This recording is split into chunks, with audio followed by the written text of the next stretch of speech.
The annual Harrison family reunion was in full swing at Uncle Peter's sprawling estate.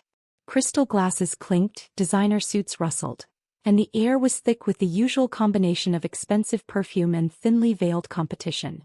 I adjusted my simple black blazer, purchased from a department store. Not that anyone here would recognize quality without a luxury label. Oliver, my Uncle Peter's voice boomed across the garden. Still working at that, what do you call it? Investment firm.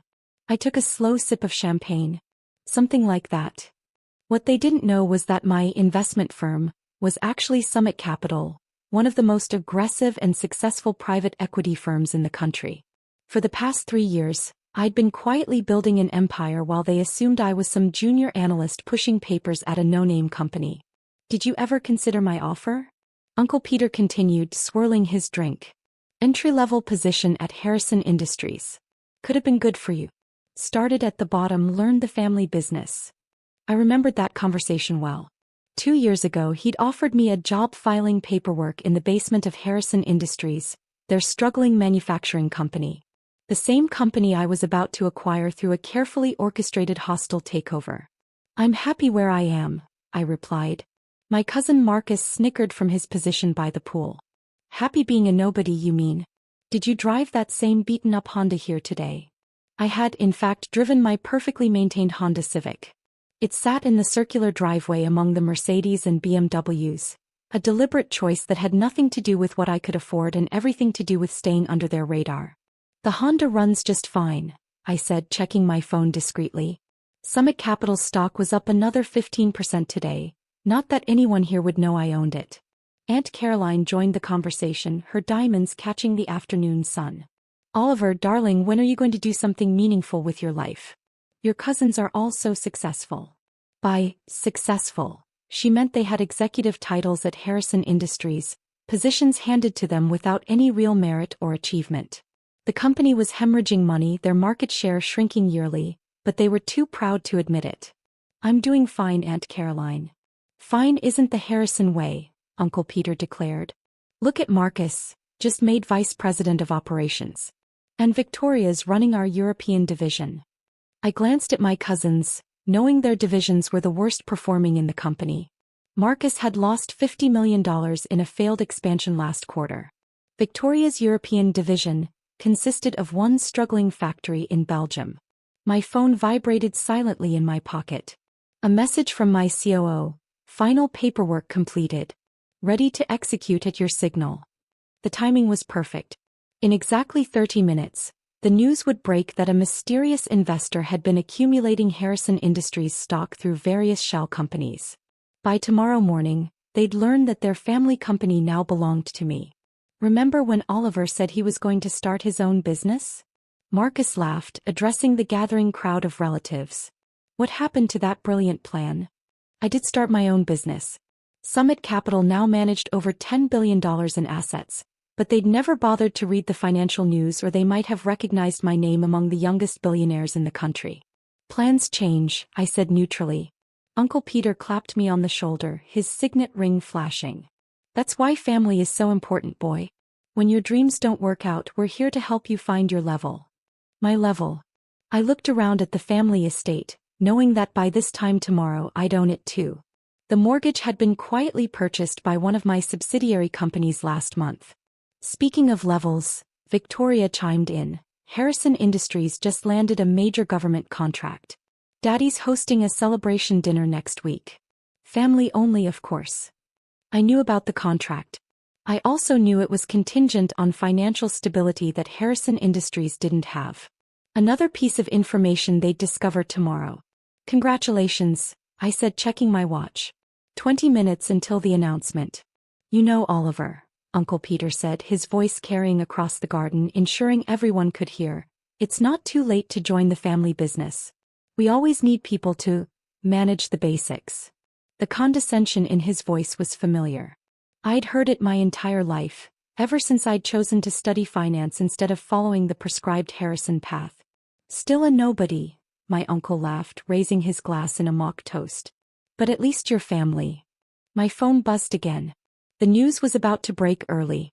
I could already see some of my relatives checking their phones, frowning at the incoming notifications. I raised my glass in return, a small smile playing at my lips. To family, I said quietly. And to surprises. The notifications hit everyone's phones simultaneously.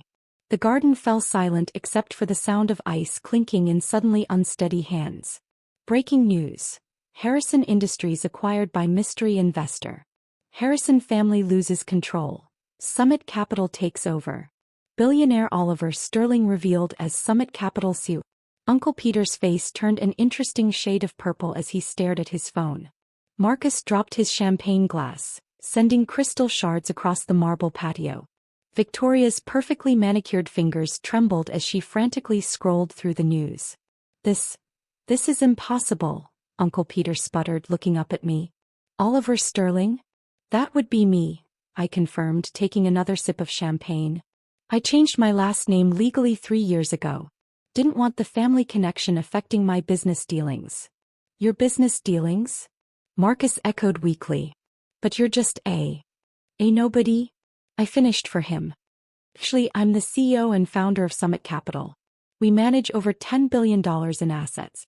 And as of, I checked my watch, 3 minutes ago, we own controlling interest in Harrison Industries. Aunt Caroline grabbed Uncle Peter's arm. Peter, do something. There's nothing to do, I said calmly. The board approved the sale an hour ago. Your mismanagement of the company left them no choice. Victoria stepped forward, her designer heels crunching on broken glass. Mismanagement? We're a Fortune 500 company. You were, I corrected. Until Marcus lost $50 million on that failed Asian expansion.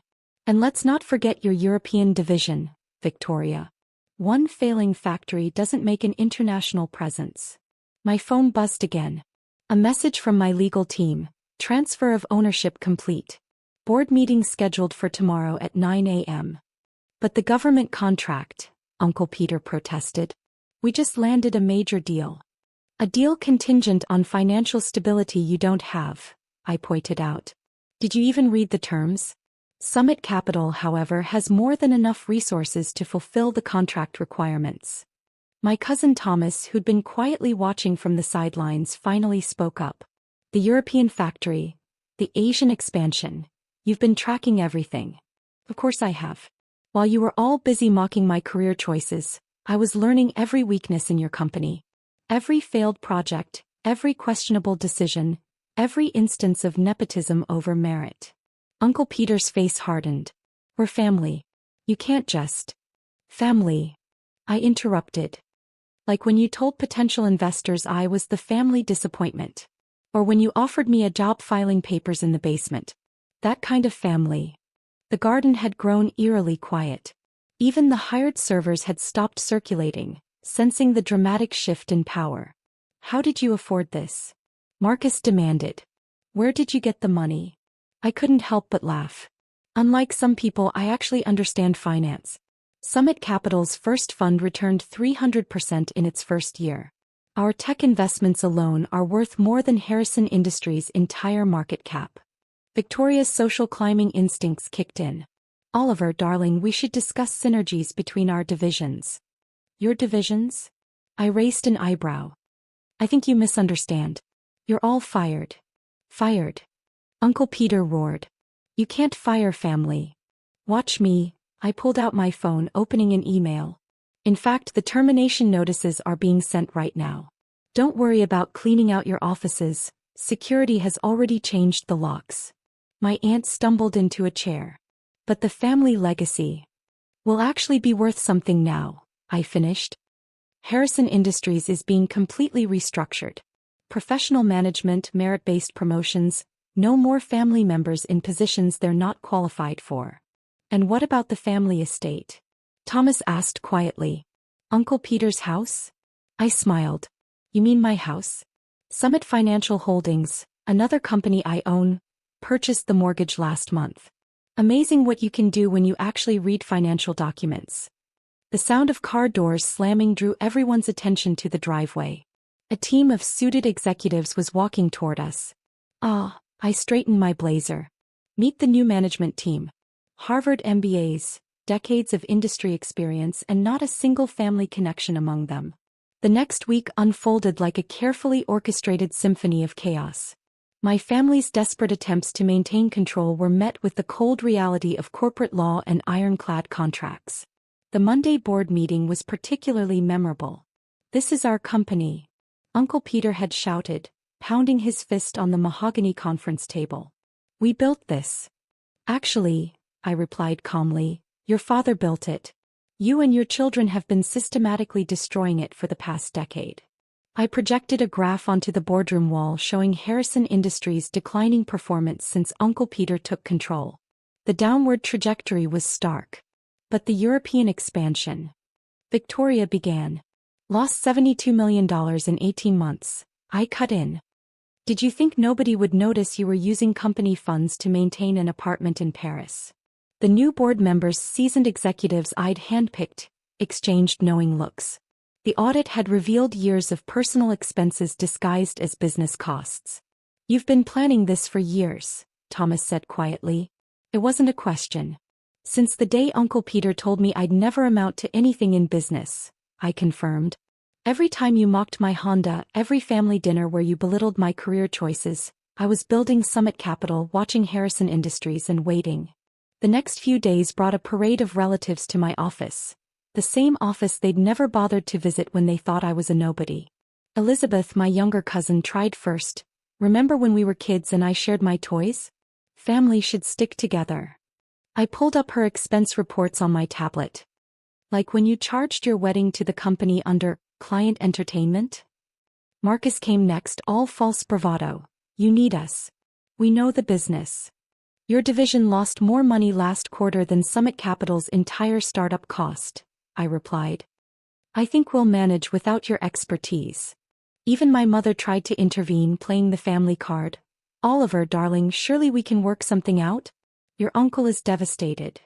As devastated as he was when he told everyone at my college graduation that I was wasting my potential? The press had a field day with the story. Family black sheep becomes corporate wolf. Summit Capital CEO reveals family takeover drama. Harrison Industries, a family empire falls. My phone filled with messages from relatives who'd never given me the time of day. "Cousin Rebecca, always knew you were the smart one. Dinner soon. Uncle James, let's discuss investment opportunities. Aunt Caroline, your grandfather would be so proud. I always supported your dreams." I had my assistant create a special folder for their messages labeled Family Opportunists. A month after the takeover, I called my first company-wide meeting. The Harrison Industries headquarters auditorium was packed with nervous employees. "Changes are coming," I announced. "But they're based on merit, not bloodline. Every position will be evaluated. Every promotion will be earned.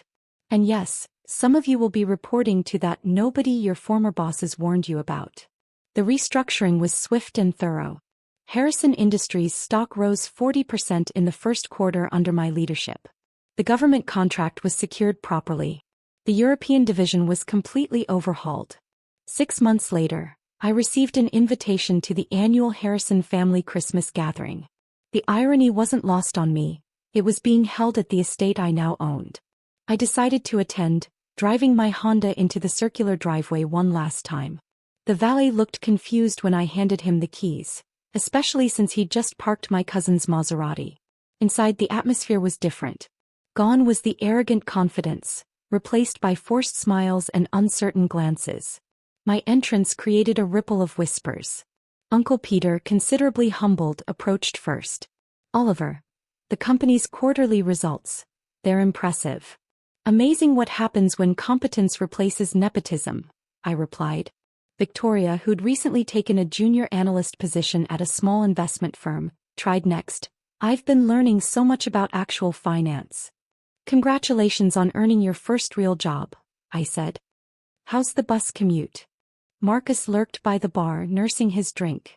His hedge fund had lost its major investors after the Harrison Industries takeover revealed his lack of actual financial expertise. My mother touched my arm gently. Was all this really necessary? The takeover, the firings. I looked around the room at the family that had spent years dismissing me. As it was. Sometimes people only learn when they lose everything they took for granted. As if on cue, my phone buzzed. Summit Capital stock had just hit another record high. The message included a photo of our new Tokyo office opening. "Still driving the Honda?" Thomas asked, trying to make conversation. "Yes," I smiled. "Because unlike some people, I don't need expensive cars to prove my worth." The evening proceeded with forced politeness and underlying tension. I watched my family members, once so proud and dismissive, now carefully measuring their words around me. Near midnight, Uncle Peter caught me alone in what used to be his study. "Why did you change your name?" he asked. "Why Sterling?" "Because I wanted to succeed or fail on my own merits," I replied. "Not ride on the Harrison name like the rest of you." He nodded slowly. "And the Honda? The modest clothes? All this time? Was watching you underestimate me?" "Yes. The best victories are the ones your opponents never see coming." As I prepared to leave, Victoria made one last attempt. "The European division could really use someone with your expertise." "The European division doesn't exist anymore," I reminded her. "Neither does your executive position or your Paris apartment." The valley brought my Honda around. As I got in, I heard Marcus mutter, "Still can't believe we didn't see it coming." That's the thing about success. It doesn't need to announce itself. Real power doesn't come from fancy cars or family names. It comes from patience, intelligence, and the sweet satisfaction of proving everyone wrong. The following week, Summit Capital announced another major acquisition. This time, my family watched from the sidelines as I expanded my empire further. No more mockery, no more condescension, just the quiet realization that the nobody they dismissed had become somebody they couldn't ignore. I kept the Honda, though. It's a reminder that appearances can be deceiving, and that sometimes the biggest victories come disguised as ordinary moments. Last month, a business magazine asked me about my journey from family outcast to corporate titan. My response was simple: success isn't about proving people wrong. It's about proving yourself right. The article ended with a quote that made my family particularly uncomfortable. "The best revenge isn't showing people what they missed, it's making them watch as you succeed without them." As for Harrison Industries, it's thriving under professional management. The family name remains on the building, but the family itself? They're learning what it means to earn success rather than inherit it. Sometimes the quietest person in the room is the one you should watch most carefully. Because while they're calling you a nobody, you might just be becoming the somebody who owns everything they took for granted.